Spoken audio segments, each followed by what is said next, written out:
Hi, hello, നമസ്കാരം. അനിരുദ്ധാണ്. Big boss Malayalam season 7 വിശേഷങ്ങളായിട്ടാണ് ട്ടോ ഞാൻ വന്നേക്കുന്നത്. കഴിഞ്ഞ ദിവസമൊക്കെ ബിഗ് ബോസിനകത്ത് ഭയങ്കര നാടകീയമായിട്ടുള്ള ചില കാര്യങ്ങളൊക്കെ അരങ്ങേറിയിട്ടുണ്ടായിരുന്നു. നമ്മുടെ അനുമോളും ജിസയിലും തമ്മിലുള്ള വലിയൊരു വഴക്ക്, ഫിസിക്കൽ അസോൾട്ടിലേക്ക് വരെ എത്തിയ ഒരു വഴക്കിന്റെ ഇടയിൽ നവീൻ കയറിയിട്ട് അതിനകത്തൊരു വലിയ പ്രഖ്യാപനം നടത്തുന്നുണ്ട്. അനുമോൾക്കെതിരെ നടപടി എടുത്തില്ലെങ്കിൽ, ആക്ഷൻ എടുത്തില്ലെങ്കിൽ ഞാൻ ഈ വീട്ടിൽ നിന്ന് ഇറങ്ങി പോകുമെന്നും പറഞ്ഞ് നവീൻ കലിതുള്ളി നിൽക്കുന്ന ഒരു സംഭവം കേട്ടോ. സത്യത്തില് അത് എന്തിനോ വേണ്ടി തിളയ്ക്കുന്ന സാമ്പാർ എന്നൊക്കെ രീതിയിൽ നമുക്ക് പറയാവുന്ന ഒരു കാര്യമാണ്. കാരണം ജിസയിലും അനുമോളും തമ്മിലാണ് അവിടെ ഒരു ഇഷ്യൂ നടന്നിരിക്കുന്നത്.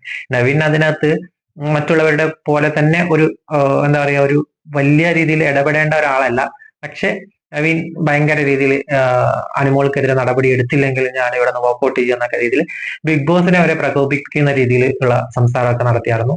അപ്പം പിന്നെ നമ്മുടെ ബിഗ് ബോസ് വെറുതെ ഇരിക്കും, പുള്ളിക്കാരൻ ഗേറ്റ് തുറന്നു കൊടുത്തിട്ട് എങ്കിൽ പിന്നെ നവീൻ പോവാണെങ്കിൽ പുറത്തേക്ക് പോയിക്കോളൂ എന്നുള്ള രീതിയിൽ സംസാരിക്കുന്നു. നവീൻ ആ സമയം കറക്റ്റ് ആയിട്ട് നമ്മുടെ നൂറ ഏറ്റെടുക്കുകയും തന്റെ ഇടം ഉണ്ടെങ്കിൽ ഇറങ്ങി പോടാന്നൊക്കെ പറയും.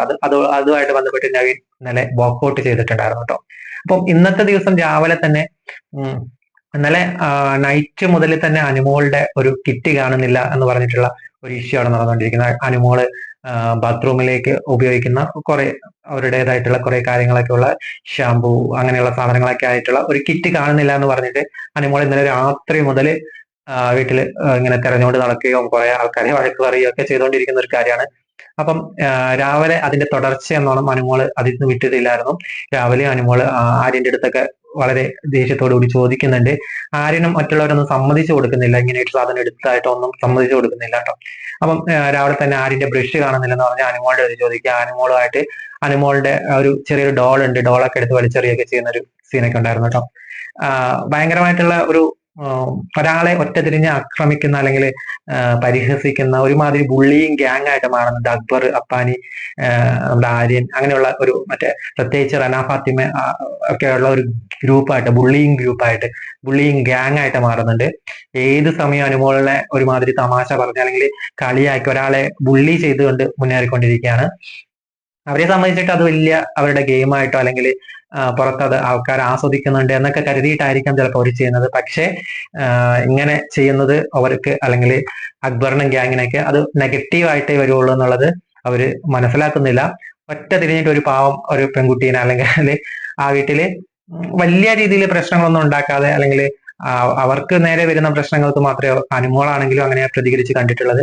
അനുമോൾക്ക് കുറച്ച് ഒരു തന്റെ ഇടം ഉണ്ട് എന്നുള്ളത് കൊണ്ട് മാത്രം, അല്ലെങ്കിൽ പുറത്ത് സപ്പോർട്ട് കൂടുതലായിരിക്കും, അതുകൊണ്ട് അനുമോള് സ്ട്രോങ് ഒരു കണ്ടസ്റ്റന്റ് ആണ് എന്ന് തിരിച്ചറിഞ്ഞതുകൊണ്ട് എന്തുകൊണ്ടാണെങ്കിലും ഇവർ ഒറ്റ തിരിഞ്ഞ് ഒരാളെ അല്ലാത്ത രീതിയിൽ ആക്രമിക്കുന്ന ഒരു കാഴ്ചയായിട്ടാണ് കാണുന്നത്. അതെന്തായാലും അവർക്ക് നെഗറ്റീവായിട്ട് എന്തായാലും വരാൻ പോകുന്നുള്ളൂ എന്നാണ് എനിക്കും തോന്നുന്നത്. പുറത്തെ പ്രേക്ഷകരുടെ ഒരു പ്രതികരണമൊക്കെ അങ്ങനെ തന്നെയാണ് കേട്ടോ. ഒരു ബുള്ളിയും ഗ്യാങ് ആയിട്ട് തന്നെയാണ് ഇവരെ കണക്കാക്കുന്നത്. പിന്നെ ജിസൈലിന്റെ എന്തോ പറയുന്ന പാവാട വള്ളി, ട്രൗസർ വള്ളി എന്നൊക്കെ രീതിയിലുള്ള പേരൊക്കെയും വീണിട്ടുണ്ട് കേട്ടോ. രാവിലെ തന്നെ അങ്ങനെയായിരുന്നു.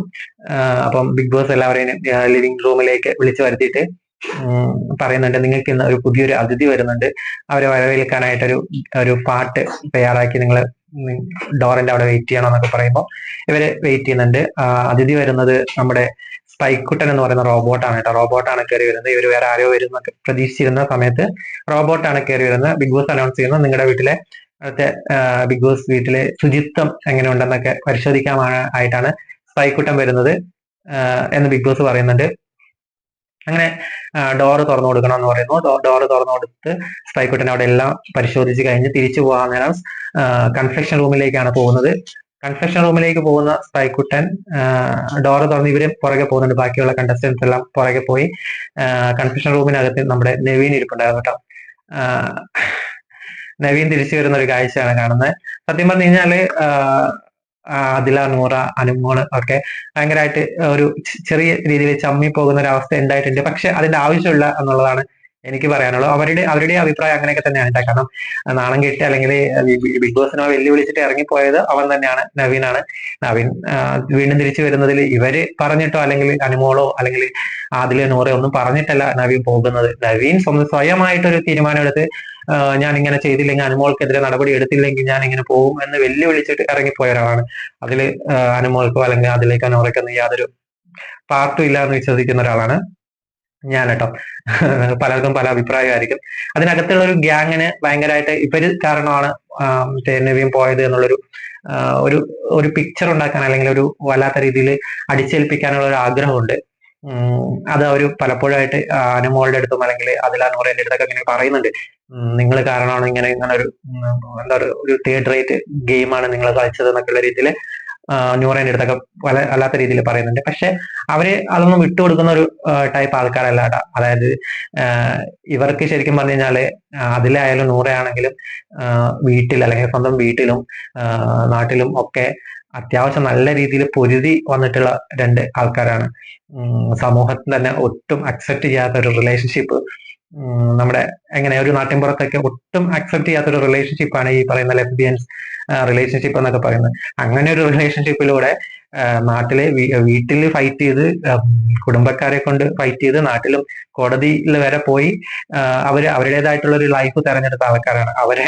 ഇവര് എന്തൊക്കെ തന്നെ ഇനി പ്രൊവോക്ക് ചെയ്താലും അല്ലെങ്കിൽ എന്തൊക്കെ തരത്തില് ബുള്ളിയും ചെയ്താലും അവർക്കത് വല്ലാത്ത രീതിയിൽ ഏൽക്കുമെന്ന് എനിക്ക് തോന്നുന്നില്ല. രേണുസുതി ആയാലും അവരൊക്കെ സമൂഹത്തിൽ നിന്ന് ഭയങ്കരമായിട്ടുള്ള ബുള്ളിങ്ങും അല്ലെങ്കിൽ ഇതൊക്കെ ഏറ്റു വന്നിട്ടുള്ള ആൾക്കാരാണ്. അവരെ ഇനിയും അടിച്ചു കഴിഞ്ഞാൽ അവർക്ക് ഏൽക്കുമെന്നൊന്നും വിചാരിക്കാൻ പറ്റുന്നില്ല. അനുമോള് പുറത്ത് ഒരു നല്ല രീതിയിൽ പാമ്പറിങ് അനുഭവിച്ചിട്ട് വന്നിട്ടുള്ള ഒരു കണ്ടസ്റ്റന്റ് ആണ് അനുമോള്. പക്ഷെ എന്നിട്ടും അനുമോള് നല്ല രീതിയിൽ ഇവരോട് ഫൈറ്റ് ചെയ്ത് നിൽക്കുന്നുണ്ട്. നിലവിൽ നല്ല സ്ട്രോങ്ങസ്റ്റ് കണ്ടസ്റ്റൻസ് ആയിട്ട് ഇവരൊക്കെ മാറുന്ന ഒരു കാഴ്ചയായിട്ടാണ് കാണുന്നത്.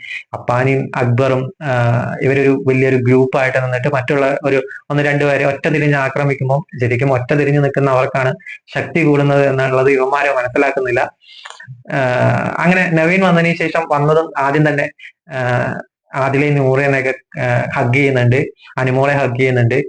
അപ്പം ബാക്കിയുള്ളവരൊക്കെ എന്തൊക്കെ വിജയിച്ചു എന്ന രീതിയിൽ കൈ അടിക്കുന്നൊക്കെ ഉണ്ട് കേട്ടോ. എനിക്ക് മനസ്സിലായില്ല എന്തുകൊണ്ടാണ് അവരെ ആ രീതിയിൽ കാണുന്നതെന്ന് നമുക്ക് മനസ്സിലാക്കാൻ പറ്റുന്നില്ല.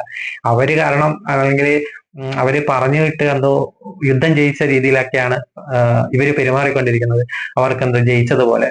സത്യം പറഞ്ഞു കഴിഞ്ഞാൽ നവീനാണ് ഇവിടെ പരാജിതനായത് എന്നാണ് എനിക്ക് തോന്നിയത്. സത്യത്തിൽ നവീൻ തിരിച്ചു വരണ്ടായിരുന്നു എന്ന് വരെ തോന്നിയ ഒരു ദിവസമായിരുന്നു കേട്ടോ. എന്ന കാരണം എന്താണെന്ന് പറഞ്ഞാല് വന്നതിന് ശേഷം നവീൻ അത്ര വലിയ ആക്റ്റീവായിട്ട് എനിക്ക് ഫീൽ ചെയ്തിട്ടില്ല. ഒരു ഉച്ചയ്ക്ക് ശേഷം ഒരു ഉച്ചയ്ക്ക് വന്നിട്ട് വൈകുന്നേരം വരെയും നവീന്റേതായിട്ടുള്ള യാതൊരു കണ്ടന്റും വരുന്നതായിട്ട് കണ്ടില്ല. അപ്പം ഞാൻ വിചാരിച്ചത് എന്താണെന്ന് പറഞ്ഞാല് കഴിഞ്ഞ ദിവസം നവീൻ ഇങ്ങനെ ഒരു വാക്കൗട്ട് നടത്തിയപ്പം സാമൂഹ്യ മാധ്യമങ്ങളിൽ ഫേസ്ബുക്കിലും ഇൻസ്റ്റാഗ്രാമിലും ഒക്കെ ഭയങ്കരമായിട്ടുള്ള ഒരു ഇതുണ്ടായിരുന്നു. അതായത് നവീൻ നല്ലൊരു കണ്ടസ്റ്റന്റ് ആയിരുന്നു, അല്ലെങ്കിൽ നവീൻ നന്നായി കളിക്കുന്ന ആളായിരുന്നു, നല്ലൊരു എന്റർടൈനർ ആയിരുന്നു, നവീൻ പോയത് ശരിയായില്ല എന്നൊക്കെ പറഞ്ഞിട്ടുള്ള, അതായത് നമ്മുടെ നല്ല രീതിയിൽ അഭിനയിച്ചുകൊണ്ടിരുന്ന മഞ്ജു വാര്യറൊക്കെ അഭിനയ രംഗത്ത് നിന്ന് വിട്ടുപോകുമ്പോൾ ഉണ്ടാകുന്ന ഒരു ഉള്ളൊരു സാധനമല്ലേ, അതുപോലെ നവീൻ നല്ല രീതിയിൽ കളിച്ചുകൊണ്ടിരുന്ന ആൾ പെട്ടെന്ന് പോയപ്പോൾ ഉണ്ടായിരുന്ന ഒരു സാധനം. പക്ഷെ തിരിച്ചു വന്നപ്പം അത് നഷ്ടപ്പെട്ടു എന്നൊരു തോന്നൽ ഉണ്ടാവുന്നുണ്ട്. നവീന്റെ ഭാഗത്തുനിന്ന് വലിയ എന്റർടൈനിങ് ആയിട്ടുള്ള സാധനങ്ങളൊന്നും വരുന്നില്ല. ഇന്നത്തെ ദിവസം നവീൻ വന്നത് വെറുതെ ആയി പോയോ എന്നൊരു തോന്നൽ വരുന്ന തരത്തിലുള്ള പ്രകടനങ്ങളായിരുന്നു കേട്ടോ നവീന്റെ ഭാഗത്തുനിന്നുണ്ടായിരുന്നത്. എനിക്കങ്ങനെ തോന്നി വരണ്ടായിരുന്നു. 10-20 ദിവസം 10-25 ദിവസം നിന്ന് പോയത് ആ രീതിയിൽ പോയിരുന്നെങ്കിൽ അത്രയും നല്ലത് എന്നുള്ള രീതിയിലാണ് എനിക്ക് തോന്നിയത് കേട്ടോ. കാരണം അങ്ങനെയാണ് ഇപ്പം കണ്ടുകൊണ്ടിരിക്കുന്നത്. ഇപ്പൊ നാളെയൊക്കെ കഴിഞ്ഞാൽ എങ്ങനെ വീണ്ടും ട്രാക്കിലോട്ട് വരുമെന്ന് എനിക്ക് അറിഞ്ഞൂടാ. പക്ഷെ ഇപ്പൊ ഒരു നനഞ്ഞ പടക്കം പോലെയാണുള്ളത്. അല്ലെങ്കിൽ ജസ്റ്റ് ഇങ്ങനെ ഒരു ഫയറോട് കൂടി പോയ ആളെ തിരിച്ചു വരുമ്പോൾ അതേ രീതിയിൽ അല്ലെങ്കിൽ അതിനേക്കാൾ കുറച്ച് ഒരു പടി മുകളിൽ നല്ല രീതിയിലുള്ള പെർഫോമൻസ് കാഴ്ചവെക്കുകയാണെന്നെങ്കിൽ കുറച്ചുകൂടി ഇമ്പാക്ട് ഉണ്ടാക്കിയേനെ. പക്ഷെ അതൊന്നും ഉണ്ടായിരുന്നില്ല. ഒരു സാധാരണ ഒരു എന്താ പറയാ രീതിയിലായിരുന്നു കേട്ടോ. അപ്പം ഇനിയിപ്പോ നാളെ കഴിഞ്ഞാല് അത് കഴിഞ്ഞിട്ട് നമ്മുടെ ഇന്നത്തെ ദിവസം വീക്കെൻഡ് എപ്പിസോഡിന്റെ ലോട്ടുള്ള ഒരു തയ്യാറെടുപ്പായിരുന്നു. ക്യാപ്റ്റൻസി ടാസ്കിലേക്കുള്ള കണ്ടസ്റ്റൻസിനെ തെരഞ്ഞെടുക്കുന്നത്, പിന്നെ ജയിലിലേക്ക് നോമിനേഷൻ, അങ്ങനെയൊക്കെയുള്ള കാര്യങ്ങളാണ് നടന്നത്. ക്യാപ്റ്റൻസിയിലേക്ക് ബിന്നി, റന ഫാത്തിമ, പിന്നെ നമ്മുടെ നവീൻ, ഇവരെ 3 പേരെയാണ് ക്യാപ്റ്റൻസിയിലേക്ക് തെരഞ്ഞെടുത്തിരിക്കുന്നത്. റനയും ബിന്നിയും മറ്റേ എന്താ പറയാ പണിപ്പുര ടാസ്കുമായിട്ട് ബന്ധപ്പെട്ടിട്ട് സ്വേച്ഛാധിപതികൾ കുറെ പോയിന്റ് പിക്ക് ചെയ്ത് വന്നപ്പോഴത്തേനും അതിനായിട്ടുള്ള പണിയിൽ നല്ല രീതിയിൽ പെർഫോം ചെയ്ത് വന്ന പേരിലായിരുന്നു റനേനെയും ബിന്നിനെയും ക്യാപ്റ്റൻസിയിലോട്ട് തെരഞ്ഞെടുത്തത്. നവീനെ സ്വേച്ഛാധിപതിയായിട്ട് നല്ല രീതിയിൽ ടാസ്ക് കൈകാര്യം ചെയ്തു. നല്ല രീതിയിൽ ഫസ്റ്റ് 2 ദിവസം നവീൻ അതിനായിട്ടുള്ള ഒരു എഫേർട്ട് എടുത്തിട്ടുണ്ടായിരുന്നു. ആ പേര് പറഞ്ഞിട്ടാണ് നവീനെ നോമിനേറ്റ് ചെയ്യുന്നത്. അങ്ങനെ ക്യാപ്റ്റൻസിയിലേക്ക് നോമിനേറ്റ് ചെയ്തതിനു ശേഷം ജയിലിലേക്കുള്ള നോമിനേഷനാണ് കേട്ടോ വീണ്ടും ഉണ്ടായത്. ജയിലിലേക്ക് നോമിനേഷൻ അക്ബറാണ് തുടങ്ങിയിരിക്കുന്നത്. അക്ബർ സ്വാഭാവികമായിട്ട് അനുമോളുടെ പേരെടുക്കും. അങ്ങനെ അപ്പം അനുമോള് അനീഷിന്റെ പേരൊക്കെയാണ് അക്ബർ എടുക്കുന്നത്. അത് തുടർച്ചയായിട്ട് ഇങ്ങനെ വന്നു. ഏകദേശം 11 വോട്ട് അനുമോൾക്കും 10 വോട്ട് അനീഷിനും. അങ്ങനെ വളരെ എല്ലാവരും ചേർന്ന് ഒരു ഡിസിഷൻ എടുത്ത പോലെയാണ് ഫീൽ ചെയ്തത് കേട്ടോ. പലരും കുറച്ച് പേരൊക്കെ അങ്ങോട്ടും ഇങ്ങോട്ടും മാറ്റി പറഞ്ഞത് എല്ലാവരും കൂടുതൽ ആൾക്കാരും എടുത്തത് അനുമോളുടെ അനീഷിന്റെയും പേരായിരുന്നു. അങ്ങനെ ജയിലിലേക്ക് പോകുന്ന ഒരു സംഭവമാണ്. അതിനിടയ്ക്ക് വേറെ സ്പോൺസർ ടാസ്ക് ഒക്കെ ഉണ്ടായിരുന്നു. സ്പോൺസർ ടാസ്ക് ഒരു പൂക്കള മത്സരം ഉണ്ടായിരുന്നു. പിന്നെ അതിനിടയ്ക്ക് ബിഗ് ബോസ് ഒരു ചായ സൽക്കാരം നടത്തിയിട്ടുണ്ടായിരുന്നു. ഒരു തട്ടുകട മോഡല് പുറത്തുനിന്ന് വേറെ ഒരാൾ വന്നിട്ട് ഒരു തട്ടുകട നടത്തുന്നു, അവിടെ നിന്ന് ഫുഡ് കഴിക്കുന്ന ഒരു സംഭവമൊക്കെ. അതൊക്കെയാണ് കേട്ടോ മെയിൻ കണ്ടന്റ് എന്നുണ്ടായിരുന്നത്. പ്രത്യേകിച്ച് വേറെ വലിയ രീതിയിലുള്ള കണ്ടന്റുകളൊന്നും ഇന്ന് ബിഗ് ബോസ് വീട്ടിനകത്ത് ഉണ്ടായിട്ടില്ല എന്നുള്ളതാണ്. നവീന്റെ ഒരു തിരിച്ചുവരവ് മാത്രമാണ് മെയിൻ ആയിട്ടുണ്ടായിരുന്നത്. അത് കഴിഞ്ഞ് അനീഷിനെയും നമ്മുടെ അനുമോളെയും ജയിലിലേക്ക് അയക്കുന്ന ഒരു പരിപാടിയായിരുന്നു. ജയിലിൽ അവർക്ക് ടാസ്ക് കിട്ടുന്നത് ലേലു അല്ലു തുറന്നു വിടും പ്ലീസ് എന്ന് പറഞ്ഞിട്ട് ഒരു നോട്ട് പാഡിൽ എഴുതിയിട്ട് ചുമലിലൊട്ടിക്കുക. ഇപ്പൊ കുറെ സംഭവങ്ങൾ കുറെ അധികം ഒരട്ടി പേപ്പർ കൊടുക്കുന്നുണ്ട് എഴുതി ഒട്ടിക്കാനായിട്ട്. പാവങ്ങള് ഏകദേശം പുലർച്ചെ 4:30 വരെയൊക്കെ ഇത് ചെയ്യുന്നുണ്ട് കേട്ടോ, ടാസ്ക് ചെയ്യുന്നുണ്ട് ഉറങ്ങാതെ. നല്ല രീതിയിൽ ജയിൽ ടാസ്ക് ചെയ്യുന്നുണ്ട്. പുലർച്ചയ്ക്ക് അനീഷും അനുമോളും മറ്റേ ക്യാപ്റ്റനെ വിളിച്ച് ബാത്റൂമിൽ പോകാനൊക്കെ അവരെ വിളിച്ച് ബുദ്ധിമുട്ടിക്കുന്നൊക്കെ ഉണ്ട്. എന്തൊക്കെയോ കുറച്ച് ചെറിയ കണ്ടന്റ് ഒക്കെ അവിടെ നടക്കുന്നുണ്ട്. ഇനിയിപ്പോ നാളെ കഴിഞ്ഞാല് വീക്കെൻഡ് എപ്പിസോഡിന്റെ, അതായത് ഈ സൺഡേ ശനിയാഴ്ച ഞായറാഴ്ചയും ലാലേട്ടൻ ഇല്ല. അപ്പൊ അതുകൊണ്ട് തന്നെ എനിക്ക് തോന്നുന്നു വെള്ളിയാഴ്ചത്തെ എപ്പിസോഡില്, നാളത്തെ എപ്പിസോഡിൽ ചിലപ്പോൾ വൈൽഡ് കാർഡൊക്കെ കയറി വരാനായിട്ടുള്ള ചാൻസ് ഉണ്ട് കേട്ടോ. നല്ല വൈൽഡ് കാർഡുകൾ കയറും എന്നാണ് വിചാരിക്കുന്നത്.